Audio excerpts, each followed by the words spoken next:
What is going on, YouTube? Andrew Miller, Shane Black from Hook'emHeadlines.com and the Hook'em Horn Show. We're coming back at y'all today with kind of an overarching look at Texas football.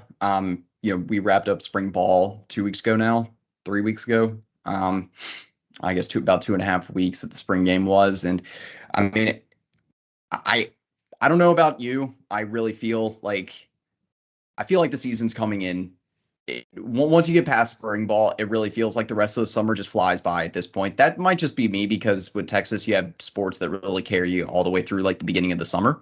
But, baseball is doing better right now than they were. I think that's a good way to put it. Softball #1 in the nation scored 500 runs, it seemed, last weekend against Texas Tech.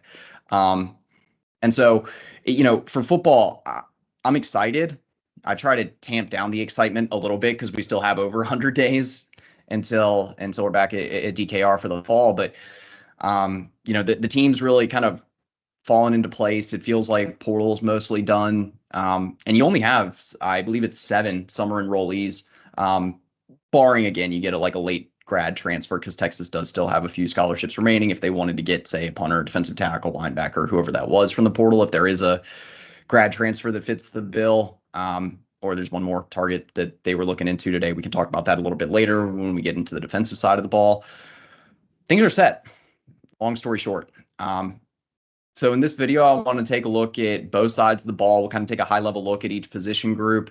Also at the site, stay tuned there. We'll be kind of going over some of these individual positions, and I'll be doing my 2 deep for the summer here in the coming week for each side of the ball.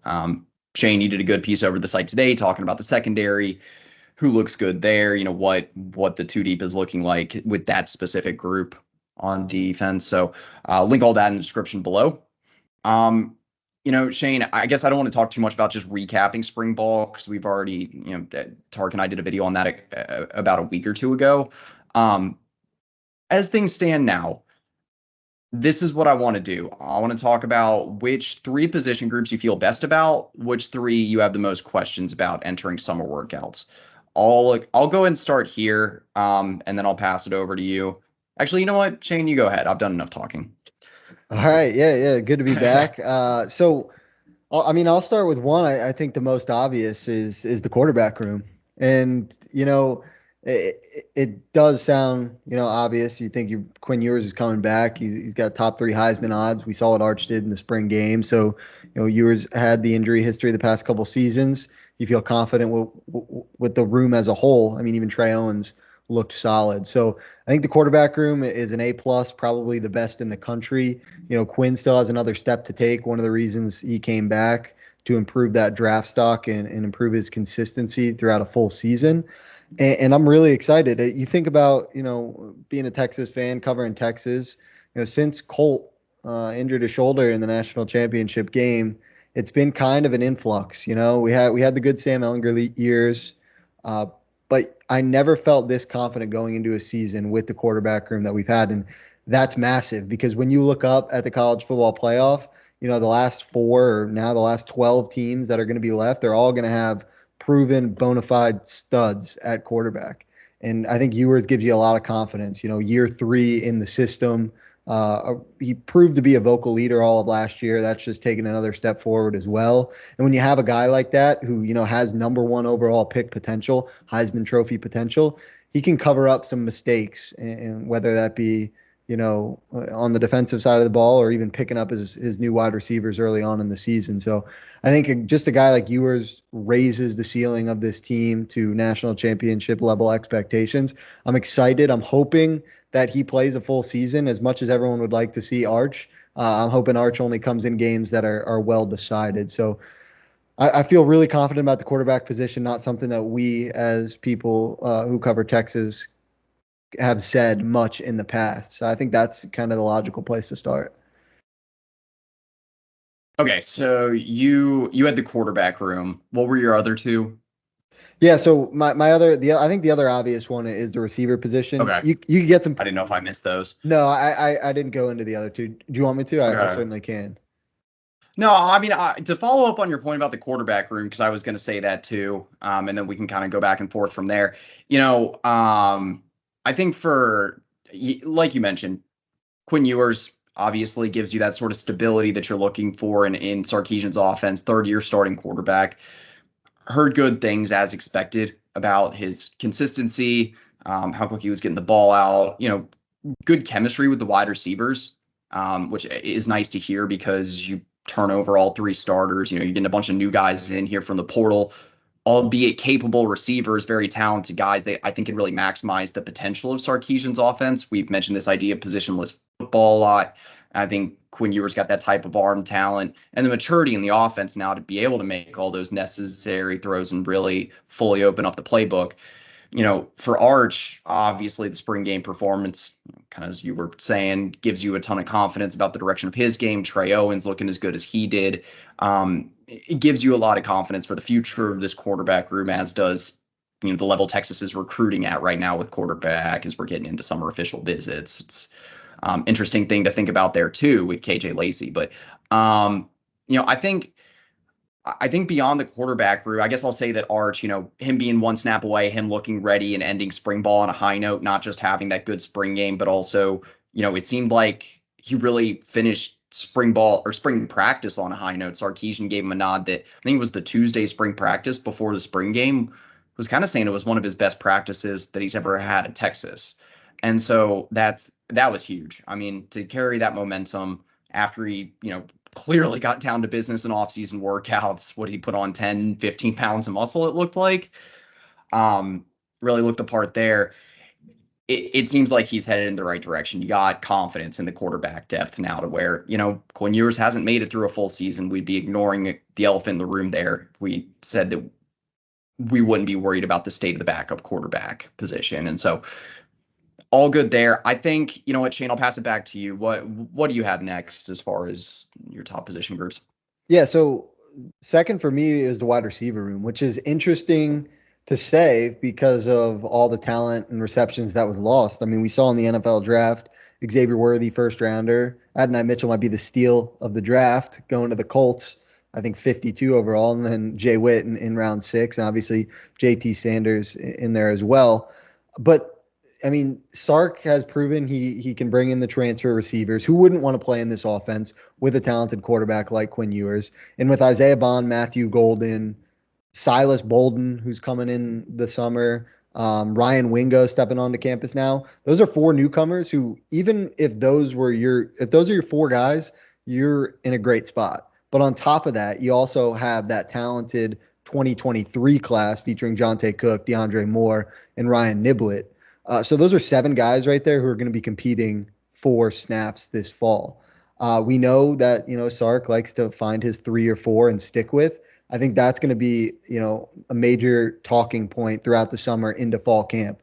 Who are going to be the guys that earn that trust? I think Isaiah Bond clearly is going to be out there, likely Quinn Ewers' number 1 target. But I mean, Ryan Wingo had such a strong spring. I think it was Roy Williams who tweeted out that, how can you keep this guy off the field? Like he's an athletic specimen. So there's just so much talent and depth in that room that, if one guy is lacking in a little bit in a certain area, he's not getting the route tree or he's struggling with drops, you just move on to the next. And that's kind of the nature of the beast in this sport. But with this receiver room specifically, I don't think there's going to be a long leash because there's a lot of guys chomping at the bit and just so much talent and NFL caliber talent at that. To your point of the wide receiver rotation, do you think it's going to be, I know you mentioned that top group of 3 or 4. I know we talked about it a lot last year. Sarkisian, it sounded like we wanted to run with a group of 4 or 5, and he really did use 3. Just because, using JT Sanders so much, Gunnar Helm, those 2 tight end sets, having as much running back talent as we did, and we do still have.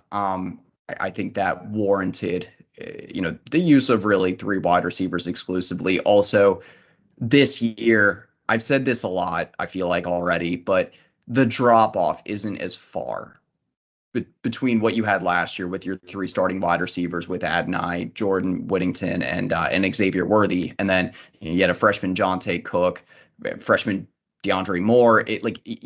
Casey Kane, I think, wasn't he the 4th guy last year? Yeah, in snaps. And so Yeah, and so this year, you got I don't know how much of the I mean, whatever combination of three you want to pick, whether it's let's say it's Jonte Cook, Isaiah Bond, and Matthew Golden. Well, then you got Ryan Wingo fourth, and I don't doubt that Wingo's better than one or two of those guys this coming season. I mean, he probably looked like the best wide receiver in the spring game, that's for sure, and he's got the talent.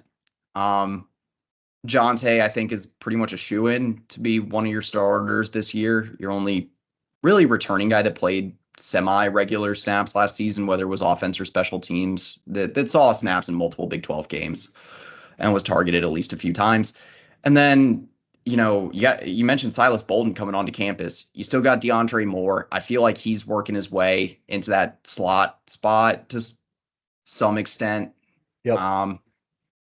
But, we've been saying it's pretty much positionless football with this group. I do have confidence in the receiving core. It's still the only conversation with me is still that whole idea of, you don't have Adonai on the boundary anymore. You don't have that guy that can just bail you out.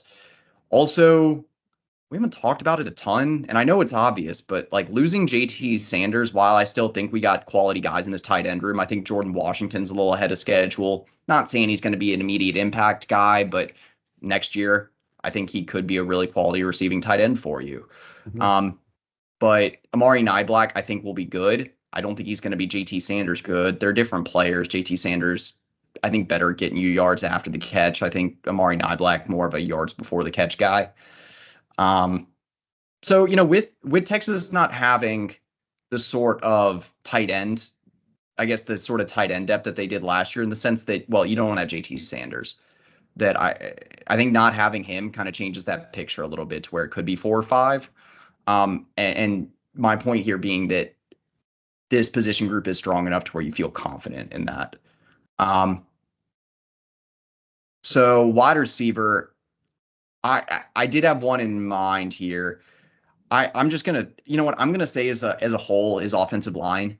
Mm-hmm. If you wanted to pick one specifically, I would go offensive tackle.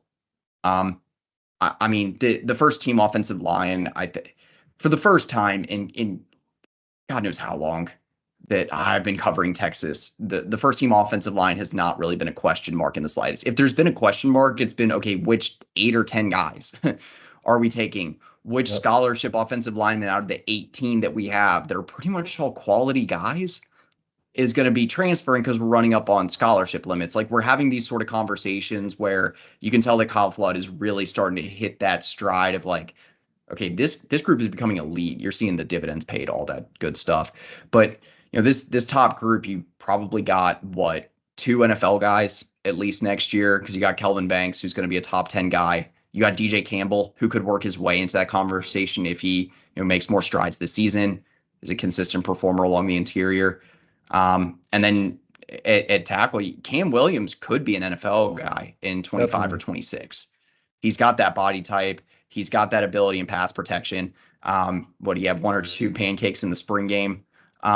He's looking ready to go. I think that right tackle spot is his. But beyond him, Brandon Baker, Trevor Gooseby, 2 names that were brought up a lot during spring ball. I think Gooseby, a guy that might not be getting enough love for the strides that he's made, really added some weight in the best of ways, in the sense that, he's carrying his weight now, I believe, up around 295, 300 pounds. And, a guy that really looks like he can push for a starting spot, I'd say, next year. I know that we're recruiting really well at offensive tackle, but, it seems like Baker and Gooseby are those next 2 guys up, if you ask me. And so interior, Jake Majors obviously locking it down at center, 5th-year starter. I mean, he is the anchor of the offensive line. And then at guard, I mean, I think that's where the biggest question mark is right now. Is it going to be Hayden Connor? Is it going to be Neto Umeozulu? Because I think Neto, we talked about this a little bit before, at the left guard spot gives you a little bit higher upside, especially moving bodies off the line of scrimmage in the running game. Hayden Connor, though, gives you that stability, that starting experience, probably more consistency in pass protection, if we're being honest. But I liked Neto with the first team just because I think, again, that upside's a little bit higher. But I understand, especially with Michigan looming week 2, you might want that experience there. So, and then That's not to mention all the other guys you got here. There's a ton of other guys. Like, we didn't even mention a guy like Cole Hudson that would probably be starting on 95% of Power 5 offensive lines because he can start in so many places.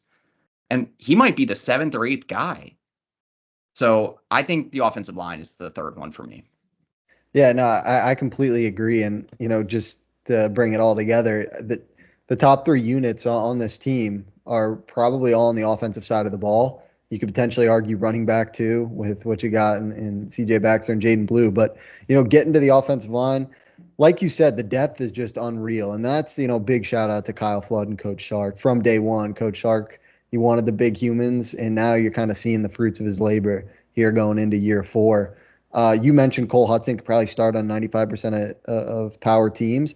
I mean, heck, 6 through 10, like you could field a serviceable power 4 starting offensive line with Texas backups right now, which is crazy to think about. But no, I have a lot of confidence in this position. Like you mentioned, the only question is left guard. Is Hayden Conner going to get pushed? But you made a great point about the Michigan game in week 2, because that's where Michigan's strength is, the interior defensive line. So having a guy like Hayden Conner in there with all that experience is definitely going to pay dividends if they decide to go that way. But, this ties everything together. And I mean, the offensive line is going to give Quinn time to throw, and Quinn's got a lot of talented receivers to throw too. So it should be a pretty humming pass and attack, come this fall. So, yes, you caught me on a slip up there. I'm saying power 5. It's Yep. power 4 now. Yep. Yeah. But yeah. So, interesting that I said we'll do the 3 strongest position groups, and I guess I was talking about both sides of the ball, but I don't know. I mean, Okay. it's a valid question. Are the 3 strongest position groups all on the offensive side of the ball? Because I think if there's one group on defense that can give you that they can give it a run for its money, it's probably the edge position. Yep. Exactly where my mind went as well. Yeah. You could make an argument for like weak side linebacker, but that's so specific. Yeah. I was thinking if you said linebacker as a whole, it's not something I would completely dismiss, because you could talk me into, Anthony Hill is going to become the best linebacker in the country next year. I'm super high on Leona Lafau. I think he's going to be great in whatever role he serves this year. And I mean, all accounts are that Mo Blackwell, another strong, spring. So, and obviously you got David Benda back for a 5th year. So you could make arguments there for linebacker, but I completely agree with you. The edge position could be dangerous, especially what we saw from Colton Bosick in the spring game. Yeah. I mean, that you have Bosick, Ethan Burke, and Trey Moore, who a little under the radar at this point. It's going to be a dangerous group, and one of the better ones that Texas has had in a while. And that's what we keep saying. This is one of the better quarterback rooms Texas has had in a while, one of the better offensive line rooms, one of the better edge rooms. And when you get a culmination of all of that, that makes for a top 3 to 5 team in the country. Very true. So let me ask you this then. So we've mentioned 4 groups here. First, the obvious here, is edge for you in the top 3, or is it outside of that? For me, it would be quarterback, receiver, and then either running back or offensive line. I think your best 4 position groups are on the offensive. Okay. I think your best 4 position groups are on the offensive side of the ball, if I'm being completely honest, with tight end, the only one that doesn't really sniff that. Yeah. So actually, I would say if you're actually picking one very specific position group that might be one of the best on the team, I think the star position could also be up there. Yeah. Just because you got 2 starting quality guys there too. So, okay, for me, I'm going number 1. Number 1, I'm probably going offensive line, just because of how deep it is there and how many NFL guys I think you got in 25 and after. Number 2 is probably quarterback, and then number 3 probably edge, and 4 is receiver. I go with receiver at 4 because I think the upside is higher at edge, because you got the proven guys coming back: Barron Sorrell, Justice Finkley, Ethan Burke. Ethan Burke could be a first rounder next year. I know, that's it's crazy. Yeah. Yeah, and Trey Moore, I think easily could be like an all SEC 3rd team guy. Colin Simmons, if he gives you a few sacks and is like productivity wise a middle of the road player in the SEC, that's a successful true freshman campaign, because he's only going to get better. Yes. And And sorry to cut you off. You know what's crazy about the edge conversation, and the more you talk about it, the more I'm starting to agree with you. Is, we mentioned 4 or 5 names before even getting to Colin Simmons. And if Colin Simmons would have arrived on the 40 in the Tom Herman era, like that guy's starting or playing really big rotational reps right away. But the fact that we don't need to rush him in there, he's probably going to be potentially like a third down rusher. Pin your ears back, get to the quarterback. That just shows that there's a lot of depth and talent at the edge position. And the strength that we have at the edge position is, I think, why people aren't panicking about defensive line. And so, I mean, things have changed for sure. The picture of how this defense looks in 2024 has shifted very much compared to the same time last year or 2 years ago. But anyway, moving on here. So, three the three that we feel like need the most improvement or have the most question marks, whatever way you want to spin that, the three that we're least confident in, I guess, is probably the most brutal way to put it. Because this is the time of year when, you really got to sit down and reflect and say, okay, this is what we have. These are the rotations that we're putting together, depending on position group. And so I think for me, I'm going in order of least to most concerning. Okay. On looking at both sides of the ball here, most concerning to me, I don't want to say defensive line because I actually do have a little bit more confidence there. But, since we're going broader position groups here, and I'm going to have to narrow the scope a little bit, but I mean, yeah, for me, it's nose tackle. Defensive line as a whole, sure, but I actually have confidence in our three techs for the most part. I think that between Alfred Collins, Vernon Broughton, and Tia Sabea, you got enough there to be confident in. It's the fact that we have Bill Norton and then maybe Sadir Mitchell, maybe Aaron Bryant. We missed out on Dom Williams, and so that was the guy that we were kind of looking to be that second nose tackle that could play, whether it was 0-1 or 2 eye tech, that depending on how you want to align the rotations. Right now, you got Bill Norton is really the only guy you can reliably say, oh yeah, I'm sure he can give you 20, 25 snaps a game and hold up his end of the bargain as a two gapper to where you can really give a guy like Alfred Collins, like Vernon Broughton, like Tia Savea the room to make plays, and the linebackers the necessary lanes to get downhill and make plays. Really run that true style of PK 2-4-5 defense. I think that he's going to have to get a little creative with the rotations that he uses this year, assuming we don't see like some giant turnaround this summer from a guy like Sadir Mitchell, which, obviously he's the guy that has the microscope on him right now. I don't mean to put that much pressure on a guy. This is a team. Everyone needs to be contributing their fair share. We got multiple guys that knows that could play that role. Maybe Alex January gets moved up the rotation heading into the fall. Maybe it's Aaron Bryant. It's really whoever shows out, I think, the most in the fall that is going to be that second guy. Yeah, and like you mentioned, there's a big spotlight on Sadir Mitchell. I mean, everyone knows who he is coming in just because of how massive of a human he is.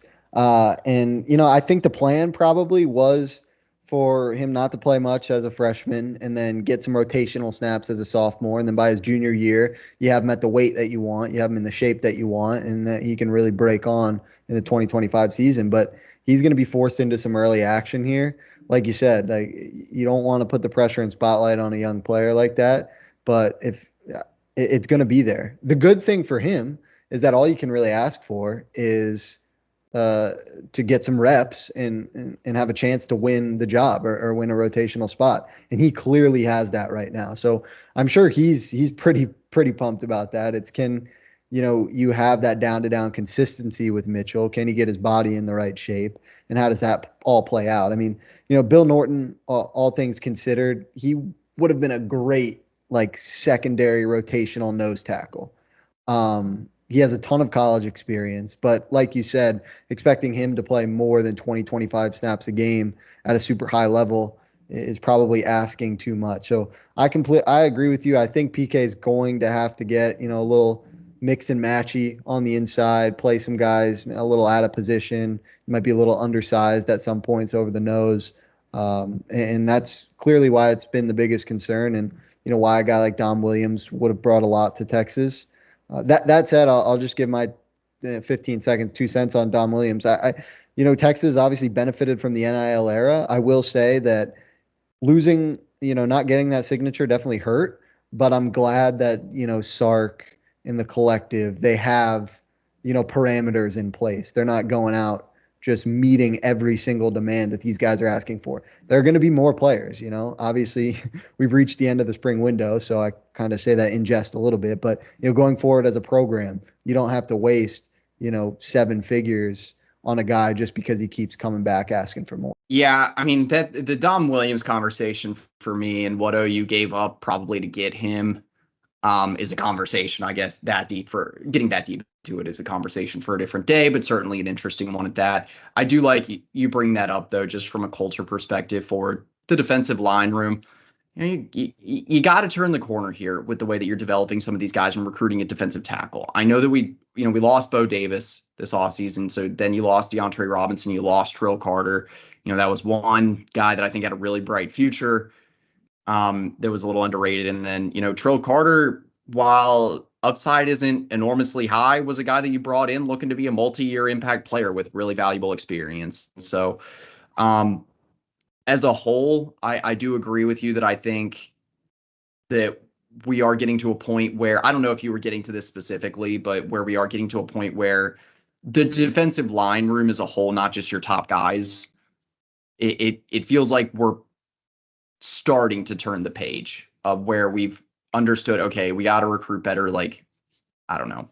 I guess maybe this is me being more optimistic than than realistic of the whole thing. I'll say this. For the defensive line room, yes. I do think that it's not as big of a deal that we missed out on Dom Williams as maybe some are making it out to be. I do think it's a good thing that we didn't just open up the checkbook, give him whatever amount he wanted to, even though we probably could have won a bidding war with OU if we really, really had wanted to. The thing for me with defensive line is that we're just one guy away, if I'm not making that abundantly clear at this point. So you're right. The only thing I would pull back on a little bit for what you said, I do think that Sadir Mitchell's a little bit behind schedule right now. I think that ideally that they were hoping that, you get that 6'5", 360 pound guy from the East Coast. You get him over a program like Georgia. Florida was going after him. Tennessee was interested as well. You want him to be ready by the time you get to the SEC that following year, his second year on campus. So he is a little bit behind schedule, but I think you're right. If he starts progressing this year and really starts showing those signs, maybe Alfred Collins-esque arc, where just maybe hopefully a year earlier than Alfred started to kind of break through, then yeah, I could see that working out still pretty well. Second for me, second most concerning, I'm probably going to say Mike linebacker, and hear me out here. You know what? I'll say Mike linebacker, but that is one of the ones that I do have questions about. For me, probably the second most concerning is going to be field corner still. Yep. I have confidence in the depth, and I think Javion Cole was a solid pickup.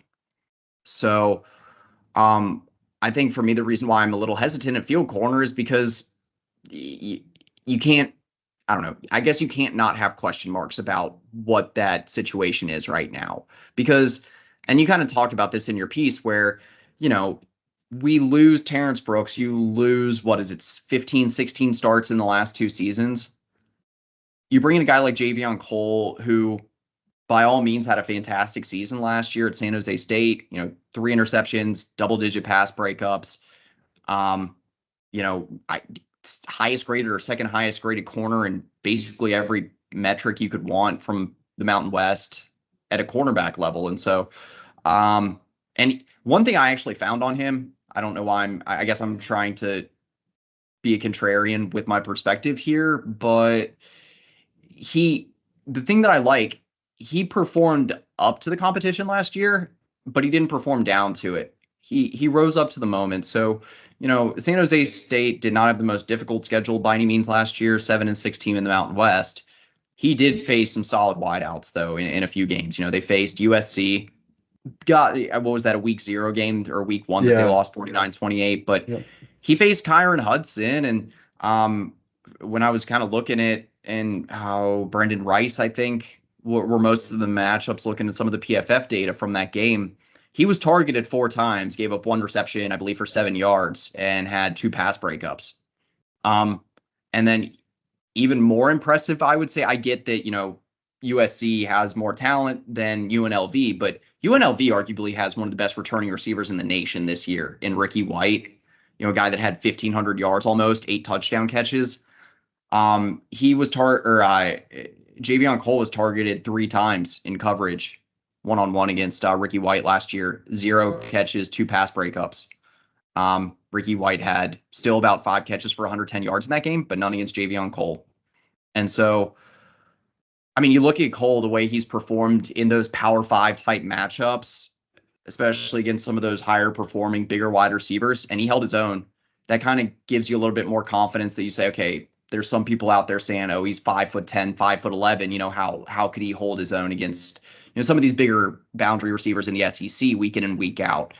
And you can look at some of that productivity and really his understanding and ability both in man and zone coverage for you to say, at least as a rotational corner, even as a starter, if he earns his way onto the field, I trust that Terry Joseph, Pete Kwiatkowski, Johnny Nansen put him in the best position to succeed. And again, the results speak for themselves. But I think in my explanation there, you can kind of see why there would be some flaws in the sense that, Gavin Holmes hasn't been the starting cornerback for the last 2 years for a reason. I think he's a quality rotational corner, but that's kind of what he's always been between his time at Wake Forest and Texas now for 4 or 5 years. He's fast. He's a guy that can give you solid reps. He's reliable, but I don't think he's the guy that you want as your starting field corner every single down. He had some slip ups last year. Those underneath cutting routes and getting cut, some of those, intermediate routes to the outside. It seems like sometimes he would get a little lost out in space. And so field corner for me, I still think that it'll be decent this year, but I don't feel great about it. It's fair. Everything you said, I pretty much agree with. Field corner was the second on my list as well. Like you mentioned, I wrote that state of the secondary piece earlier today. And I think, this was going to be Terrence Brooks' spot. And you're losing a known commodity. So you bring in Cole. And like you mentioned, Cole was a terrific player for San Jose State. Him raising his level against some of the better receivers he faced, I think that's a great sign. That's a good tidbit. I did not know that. But you're losing your starting field corner with a week before the spring window closes. That's always going to make you feel, a little hesitant. And I think here, like, Cole and Holmes are 2 guys that would be perfect rotational pieces, kind of like you mentioned. But to expect one of them to kind of go out and grab the starting job and be a guy you can rely on down in and down out against some of these bigger SEC receivers, it's going to be a tall task. And I think Texas and PK and Terry Joseph are really hoping for some summer and fall camp development between those 2. The only unfortunate thing is, like you mentioned, I think Gavin Holmes is entering his 4th collegiate season. So I think that ceiling might have already been reached. If you look at the PFF data last year, Holmes was actually the 2nd best coverage corner on the Longhorns behind Malik Muhammad. But I think that was because he wasn't playing as much, and for Holmes to be in there on a down-to-down basis, I think possibly, you could get exposed a little bit. So I completely agree with your take that field corner is definitely, a cause for concern heading into the summer. And I say that, I wanted to highlight some of those underneath. I know people are probably super tired of hearing that underneath breaking routes after the trouble we had picking those up throughout kind of the middle stretches of Big 12 play last year. But it's worth noting that those underneath routes are going to be the focus point that people are going to try that opposing offensive coordinators are going to try to pick on this year, because we got the type of speed between, Gavin Holmes and Javion Cole might be the two fastest corners that we have. And, they can cover the deep ball well. The data shows that. Where their issues lie are mostly those underneath routes. What happens when you get a guy out in space, kind of like you got a bunch against like OU or Houston, Kansas State? How are teams going to pick on you like that? I do have confidence that we're going to defend the deep ball better, just because we got Makuba back there and we got Derek Williams in his second year at safety, Jahdae Barron. Barron might end up still playing some field corner this year. That's one thing we hadn't mentioned yet, but I think there's a chance you could still see him over there with, his cover, with his obvious coverage ability, and then the fact that Jalen Gilbo looks like he's ready to, kind of push for some of those first team reps at the star position. Third one for me is, I don't know where I would flip it back on the offensive side of the ball. I left guard maybe, but I think for me, I'm probably going to go Mike linebacker. For two reasons. For one, while I think that the linebacker play is going to be good this year, I actually think it could be better than it was last year, even though we do lose Jalen Ford, just because I think Anthony Hill's upside is so great and David Benda gives you that type of experience you need. We don't have an obvious starting option at my linebacker yet. Like, you had Jalen Ford, solid guy, All-American borderline performer for the last 2 seasons. You mentioned Leon Gulafau. I think he's going to be really solid. I think he could come on pretty strong this year. But I think the plan is mostly to have Ant Hill playing Mike linebacker duties for most of the season, and then David Benda playing it at will, Blackwell a lot at Sam.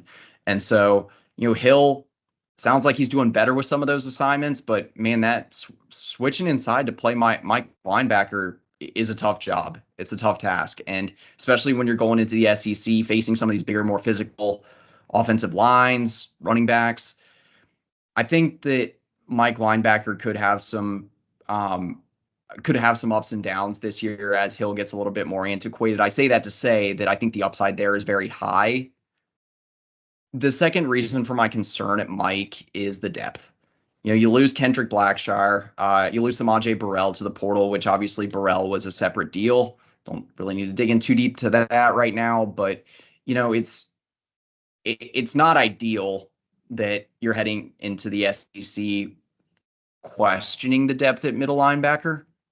You had that big physical guy in Blackshire, but obviously his expectations didn't really meet reality, I think, of where his spot on the depth chart was at the linebacker position. So I feel good about the starting duo or trio, whatever way you're looking at that package wise, between Sam, Mike, and Will. I think that it's a solid group of 3 between Ant Hill, David Benda, and Mo Blackwell. But beyond that, I do have question marks about the depth, because I look at Leon Gulafau as the only linebacker that I'm like, yeah, I'm confident that you can get the job done when you're out there on the field. There's a lot of talent with some of these guys like Akana, like Gillette, Ty Anthony Smith even, but I don't think they're ready yet. So that would be my third one. Yeah, no, I think it's fair. I mean, I think it's an interesting and solid point by you to target a position that, arguably the starter could be the most talented player on the defensive side of the ball. But all your points still ring true. For me, that didn't crack my top 3 just because, I completely agree with you. It's going to be a major shift for Ant Hill. But I think once you reach the middle of the season, at least this is my wishful thinking, that he kind of has that down. He's just a football player, high IQ, high level. And, I think after a couple weeks working through, obviously you have a full fall camp at that spot. I have full faith in him. For me, the third most concerning would be the tight end spot. And, I want to preface this by saying I like Niblack and Gunnar Helm. And I think, tight end could be pretty solid this year. I think just when you're comparing it to the production we've seen from JT Sanders over the past 2 years, it's clearly going to dip a little bit. And I think it might be pretty stark in the first couple of weeks when you don't see, that big number 0 streaking down the middle of the field. One thing to consider and remember, Gunnar Helm coming out of Cherry Creek High School in Denver was a receiving first guy in high school. Like he lined up out wide, a lot of circus catches, things of that nature. He just conformed and fit his role well of an inline tight end, playing that second fiddle to JT. So if and when Gunner's tasked with, lining up more in the slot and running routes downfield, I think he should find some success there. Nyblock's another one of those guys. We saw him kind of run all over Texas in the late third, early fourth quarter of that game against Alabama last year. I don't know if this is just unfair flashbacks, and obviously two completely different situations, different players. We had Jaleel Billingsley coming from Alabama, who was the bigger, taller kind of guy who we thought was going to be dynamic in the passing game. That didn't really work out. I think Nyblock potentially is going to try to fit that role that Sark was hoping Billingsley could fit. I just want to see it in person first. And so that's why tight end, I have a little concern. Behind those two guys, you have Juan Davis. You mentioned Jordan Washington, tremendous catch in the spring game. Can they be contributors this fall? I think Davis can come in and give you some snaps here and there, but one injury, knock on wood, to the top two guys, and that tight end room gets thin pretty quickly. I think you still have Spencer Shannon in the mix too. Will Randall as well. So you have a lot of these. I guess Thatcher Milton. Yeah, you have a lot of these unproven guys after the top two. So I'm curious. Just a flex. Yeah, exactly. When you want that jumbo package, so. Yeah. I think there's a lot you can do with this position. I'm curious to see how Sark uses it, with what he's done with JT over the past 2 years. But just a little bit of concern knowing how much the Texas offense has relied on the tight end position over the past few seasons. I will agree that I think that tight end is probably where I would have gone if I had to pick a position that I was most concerned about on the offensive side of the ball, like a broad position group, either that or left guard. But I don't know if it's necessarily fair to say that to necessarily compare Jaleel Billingsley to Amari Nyblock, because Billingsley had that 6-game suspension. I don't think he came in as a spring enrollee either. Nyblock had to earn his way to get those first team reps, and he did during spring ball. And so as far as fit goes, I do think that Nyblock's going to be solid. I do think that it'll be a little bit of a step down last year from JT Sanders. But again, mind you, if Nyblock's hands are solid this year, and they were for the most part at Alabama in SEC play, Quinn Ewers loves those down the seam, big targets in the passing game. And that's exactly what Nyblock is. And so I think that there's some potency to this connection. Do I think that Nyblock's going to be like an 800 receiving yard guy at tight end? No. If he gets to, let me ask you this: if he gets to 400, do you think that's a successful season for him? I think if you ask him, he would say no. But I think if we're looking at it from our perspective, especially with how I think it's going to be split, you're not going to have that clear number one like we did the past 2 seasons. I do trust Gunnar Helm running route. So I think, if you get a combined 800 yards from those two guys, 900, I think you're in a good spot right there. Yeah. Let me phrase the question to you this way then. Who do you think ends up with more receiving yards this year, Gunnar Helm or Amari Nyblock? I think I know your answer based off what you're saying, but I think it'll be Gunnar Helm, yeah.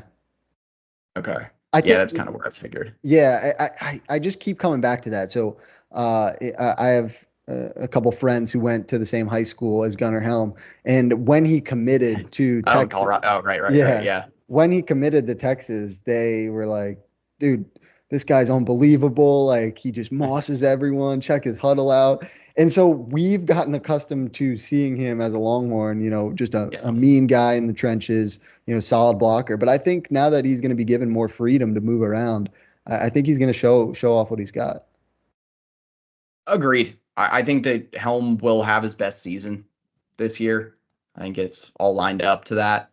Career high in receiving yards last year. Feels like Sarkisian was much more comfortable giving him the ball in kind of key third down or goal line situations.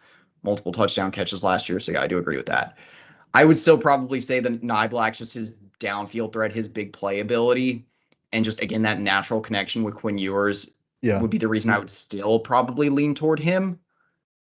Again, barring and assuming that both of them stay healthy, of course, you want that for the full season. But okay.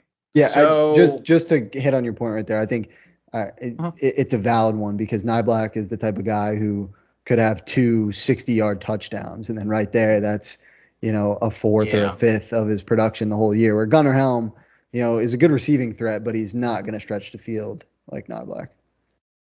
yeah, agreed. And so, to wrap up this video, because we've talked for longer than I thought we would going through the depth chart and going through some positions here, but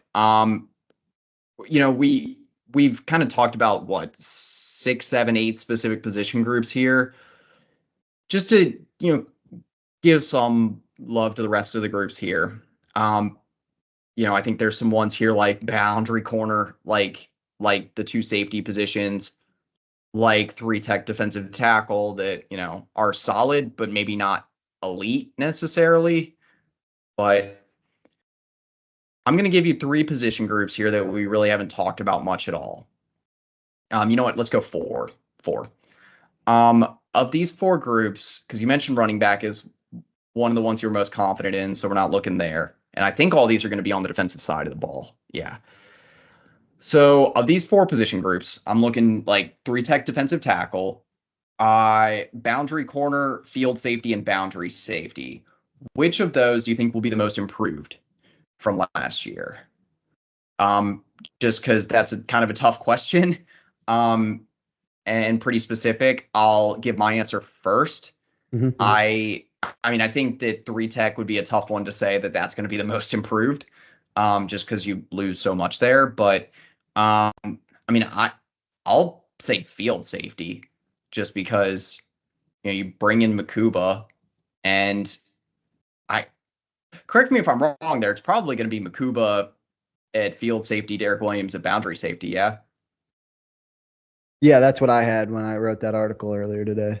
I just feel like Makuba's a little bit more the rangy guy in pass coverage, where you want Williams, you want Williams in that physical nature in his game, coming down in the box.